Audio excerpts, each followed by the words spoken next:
ప్రపంచంలో దేన్నైనా మీరు తెచ్చుకోవచ్చు, కానీ మూడింటిని మాత్రం ఎట్టి పరిస్థితులలోనూ నీ ప్రమేయంతో నువ్వు తెచ్చుకోవడం సాధ్యం కాదు అన్నారు శంకరులు. ఇవే ఈ మూడే దైవానుగ్రహ కారణాత్. ఇవి మాత్రం కేవలం భగవంతుని యొక్క అనుగ్రహం చేత మాత్రమే వస్తాయి. ఏమిటది? మొట్టమొదట వచ్చేది మనుష్యత్వం. 84 లక్షల జీవరాశులలో ఒక్క మనిషి మాత్రమే భూమికి అడ్డంగా పుట్టి నిలువుగా పెరుగుతాడు. మిగిలినటువంటి జీవకోటిలో ఏది కూడా భూమికి అడ్డంగా పుట్టి అడ్డంగా వెళ్ళిపోవలసింది. ఒక్క మనిషి మాత్రం అడ్డంగా పుట్టి నిలువుగా పెరుగుతాడు. ఊర్ధ్వగామి అయి తెలుసుకోవలసినటువంటి బ్రహ్మమును తెలుసుకోవడానికి ఉపకరించగలిగినటువంటి ఉపాధి ఇది ఒక్కటే. అందుకే దీన్ని ఋతుమంతము అన్నారు. దీనిలో ఉన్నప్పుడు మాత్రమే నువ్వు సత్యమును తెలుసుకోగలవు. ఇంత పరమ పవిత్రమైనటువంటిది మొట్టమొదటిది మనుష్యత్వం.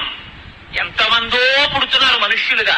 పుట్టిన వాళ్ళందరికీ ఎంతో మంది అసలు భగవంతుడనే వాడొకడు ఉన్నాడనేటటువంటి జిజ్ఞాస కలగక ముందే వెళ్ళిపోతున్నారు.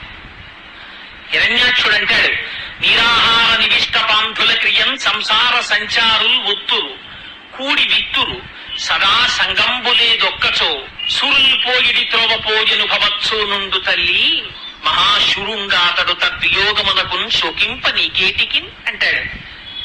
బాగా ఎండాకాలంలో ఆ వీధిలో చలివేంద్రం పెడతారు. అందరికీ దాహం వేస్తుంది. ఇటువైపు నుంచి ఇటువైపు వెళ్లేవాళ్ళు, ఇటువైపు నుంచి ఇటువైపు వెళ్లేవారు, ఇటు నుంచి ఇటు వెళ్లేవారు, అటు నుంచి ఇటు వచ్చేవారు, అందరూ చలివేంద్రం దగ్గర కలుసుకుంటారు. కలుసుకుని వాళ్ళకి ఎందుకు వస్తారు? దాహం కోసం వస్తారు. దాహం ఎలా తీరుతుంది?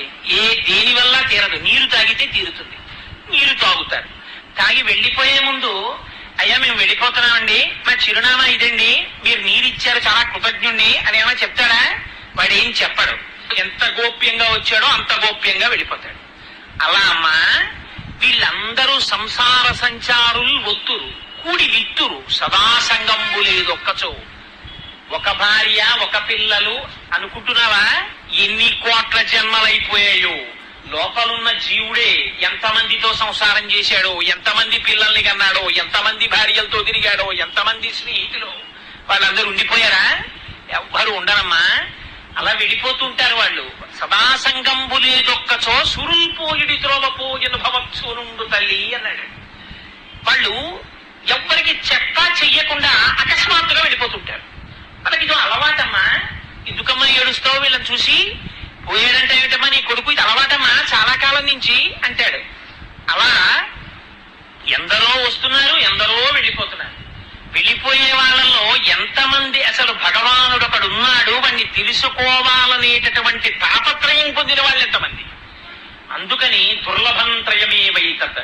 ఆ మూడింటిల్లో రెండవది ముముక్షత్వం. అసలు మోక్షం పొందాలనేటటువంటి ఆలోచన రావడమే కష్టం. వచ్చిన దారి చూపించేవాడెవరు? ఇన్ని దారులు. సామర్లకోటలో దిగి కాకినాడ ఎలా వెళ్ళాలని అడగండి. ఆటో ఎక్కమని చెప్పేవాడు ఓడు, కారు ఎక్కమని చెప్పేవాడు ఓడు, రైలు ఎక్కమని చెప్పేవాడు ఓడు, అదిగోనండి ఆ సిటీ బస్ ఎక్కండి అని చెప్పేవాడు ఓడు. ఇంకా తెలియని వాళ్ళు అయితే ఇంకో మాట కూడా చెప్తారు. ఏమో నాకు తెలియదు కానండి, కాలువ దాటితే భీమేశ్వరాలయం ఉంది, అక్కడి నుంచి పాతాళంలో సొరంగ మార్గం ఒకటి త్రిపుర సుందరమ్మ వారి గుళ్ళోకి వస్తుందని పూర్వం ఎప్పుడో 100 ఏళ్ల క్రితం ఎవరో అలా వెళ్లేవారని విన్నాం. అలా కూడా మీరు వెళితే వెళ్ళొచ్చేమో ధైర్యం ఉంటే అని చెప్పేవా అప్రస్తుతవాదం వాళ్ళు కూడా ఉన్నారు. ఈ మాట నేను ఎందుకన్నానో తెలుసా అండి? హాస్యానికన్నానని అనుకోకండి. ఈ మాట జగద్గురువులన్న మాటలు నేను ఉటంకిస్తున్నాను. ఏ రకమైనటువంటి ఉపాసనా పద్ధతులను జీవి సర్వకాలముల యందు తట్టుకోవడం సాధ్యం కాదో, సమర్థుడైనటువంటి గురువు పక్కన కూర్చుని అనుక్షణము కాపాడుతూ ఇలా కదుపు ఇలా కదుపు ఇలా కదుపు అని చెబితే తప్ప ఒక్కొక్క యోగమునందు ప్రవేశించడం సాధ్యం కాదు. అటువంటి మార్గములు చెప్పేటటువంటి వాళ్ళు కూడా ఉంటారు. అయితే ఇవన్నీ జయము వైపుకి తీసుకెడతాయా? ఎంత కష్టం.